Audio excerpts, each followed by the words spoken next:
Milliy tiklanishning yana bir tashabbusi amalda. Senat O'zbekistonda elektron sigaretlarni taqiqlash haqidagi qonunni ma'qulladi.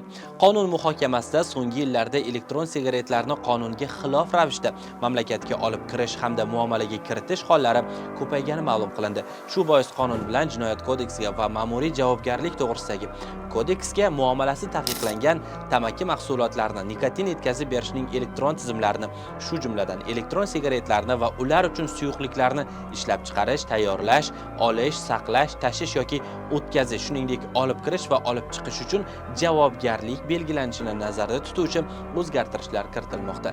Partiyamizning saylovoldi dasturida ham sog'lom va faol hayotni ta'minlash millat genofondini saqlash bo'yicha elektron sigaretlar, snyuslar va tarkibida nikotin aralashmasi bo'lgan boshqa turdagi vositalarni taqiqlashga qaratilgan qonun qabul qilish bo'yicha taklif ilgari surilgan edi.